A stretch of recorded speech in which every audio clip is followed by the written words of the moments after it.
States.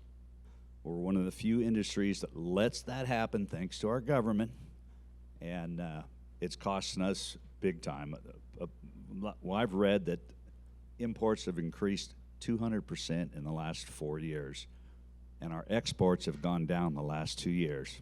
One of the reasons is the dollar is strong, but when you keep getting all this other beef flooding the market from out of the country that they can put product of the U.S. on, it doesn't work very well for us.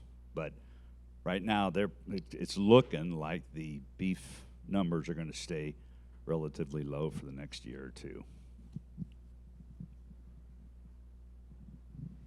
Speaking to product of the USA, I'm going to take a lot of credit here. The American Grass-Fed Association and Joe Maxwell at Farm Action, we filed a petition in 2018 to stop the mislabeling of foreign beef as product of the USA. That was in 2018.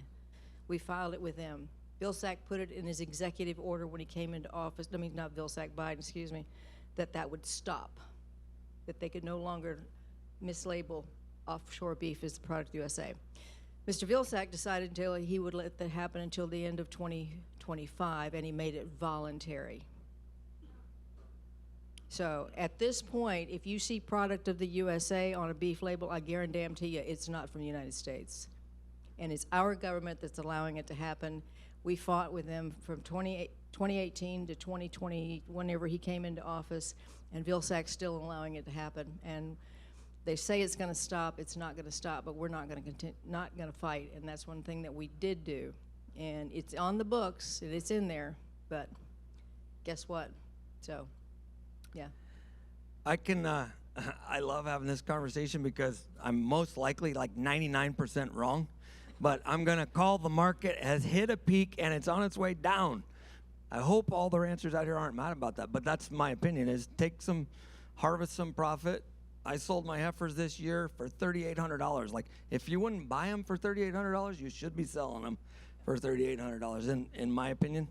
But I think the market is going down because I think it's going to go down. And this is on tape, so I'll either be really smart or really stupid, right? But the reason why I think it's going to go down is because carcass weights are never the highest ever been. Corn is super cheap. Maybe those are reasons why it's going to stay high. I don't know. But I don't think we have we definitely 1,000% have a cattle shortage, but I don't think we have a meat shortage. And with the value of the dollar going up like it has, 12%, I think, in the last few weeks, imports are just going to come in more and more and more and more. Well, I say, you can bring in all the beef you want, just don't label it product of the USA. Right. And the other thing, too, is that you have in the power right now to stop federal food programs from buying offshore beef. If you are running a federal food program where you're buying beef, you can say, I don't want offshore beef. And you have to buy locally. There's some legislation, but you've got to do that. I can't do that. You know, I'm just one crazy little white woman from the South here, you know, so anyway, but like I say, if all of you always say who are running federal food programs where you're buying meat, say no offshore, that would be a big step for so. And I'll get off my soapbox. Thank you. Thank you. Comments, thoughts? Sure. What do you think? Yeah, please. You have about 5 minutes, Michael. Thank you.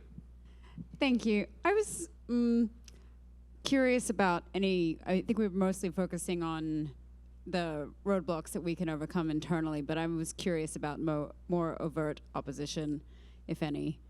I think what's to come with the new administration is TBD on a lot of different fronts, but I think just more broadly, whether conventional folks or others are expressing opposition is something that's on my mind.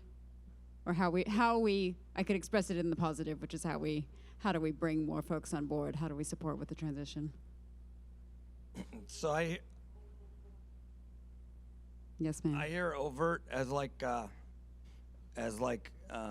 fake meat and all that stuff. I'm not worried about any of that stuff. I think that's education. I am worried about it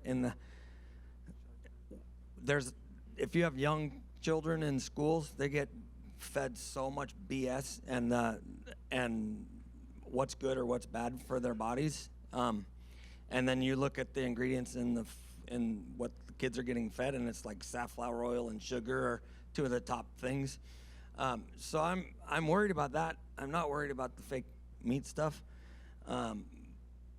But I think that, and this is actually a little bit of a frustration for me in the bell-shaped curve deal that I was talking about. Like, beef is good. I want people to eat beef. I don't care if it's grass-fed beef, grain-fed beef, whatever. Like, it's better to eat beef. It's the most nutrient-dense food on the planet if you could only eat one thing. Of course, I want people to eat grass-fed beef because that's what I produce and sell, and I really do believe there is a difference. But there's a lot, like, grass-fed beef is not the enemy. For conventional producers, grass-fed beef is not the enemy. I bring more people, and it's not just me, it's everybody who's doing this out there, but I talk to producers or to consumers a lot. I bring more vegans back to eating beef than anybody in a grain-finished market, for sure. Because there's a very large producer that buys a lot of cattle from people right on I-5, and it's the worst marketing ever for beef, right? And it's a big, huge company, a billion-dollar company. And I don't need to talk bad about them, but the people don't want to buy that beef. They want to buy the beef from bucolic pastures. And so they say, you know what? I haven't eaten beef, and I get this literally once a week. I haven't eaten beef in 25 years. Yours is the first beef I've eaten because my doctor said I need more iron. I need more nutrient-dense things in our diet. So it's like educating people. The opportunities are really endless, and we're not the enemy. Like, grass-fed or organic is not the enemy. It's really, what is the enemy? Pollo loco? Those things live for 8 weeks. Why would you ever eat a chicken if you could eat a beautiful, nice bucolic, nutrient-dense food? You don't want to eat chicken, especially boneless, skinless chicken breasts. You want to eat beef. Good. Great. We have just a few minutes. Is Molly in the room? Yeah, Molly. I want you to talk about this whole question about finishing, because we've been talking about it in the Beef to Institution project and other projects, and Wolf's Neck project, because like Michael brought up, there are people doing animals in all different kinds of ways. So let's just talk about the concept of regenerative, and then also other types of finishing besides grass. Sure. Definitely not an expert here, but I think the sort of misconception in the marketplace is grass-fed versus grass-finished. And personally, I think, like Michael said, we need to keep ranchers keeping their ranches open, and whether or not they're grass finishing or not, we need them even if they're a calf producer, right? And I think, and Ryan knows more about this than I do, but we currently don't have the infrastructure in California to be finishing a lot of these animals, whether it's on grain or on grass. So I think this is like a big gap in the market that is just sort of underappreciated and really misunderstood by the consumer. There are really bad examples of feedlots as you drive up the 5. You see Harris Ranch, but again, like, there are reasons why Harris Ranch exists, right? We need beef to be produced at a certain pace. There are agricultural byproducts that go into that feedlot. So I just think it's a complicated situation, and I think if we want local beef, we have to take sort of a big tent approach while not watering down the benefits of grass-finished beef. But for the UC systems and for these large procurement and demand that we need to meet, we need to be able to sort of take a paced approach and begin to meet them where they are. That's my opinion. I don't know if that was what you were asking me, but I was asking your opinion. That was perfect. okay. Well, there it is. Comments? I would just add, and Molly's right, and Loren as well, eat the meat, eat the beef, preferably that's raised locally, however it's finished, but enjoy it. It's nice to see the alternative meats take a dive, and I hope they go down hard and stay down. When you see the former CEO of one of those shit companies say that the biggest existential threat to the world is using animals to turn grass into protein, what a bunch of bullshit. I got to keep up with Loren. So the big thing is to tell the story. And it's hard for ranchers, especially some of the older ones, to tell the story. And so I said, you want to go out there and drive your tractor, bale your hay, feed it, take care of those animals, ride, do the things, and get up in the morning, do all that, go back, have dinner, and go to bed. So if we don't tell that story, then that story is being told for us.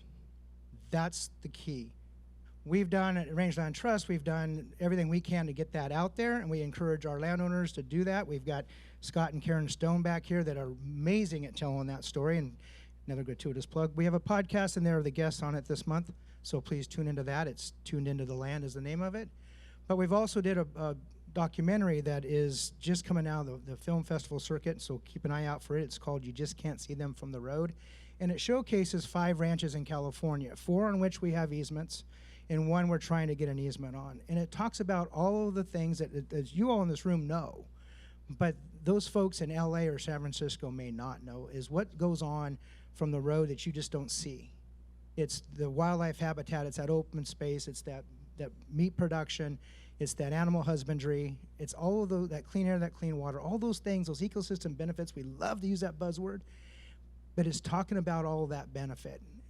So don't have the story told for you. Tell your story. Encourage your neighbors to get out there and share that information. So we drive the narrative as producers, not somebody driving that narrative for us.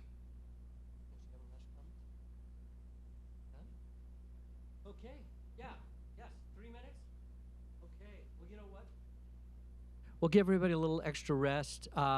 The undersecretary has arrived from USDA, which is great. She's on next. So why don't we just take a little break, and then we'll come back. Thanks a lot.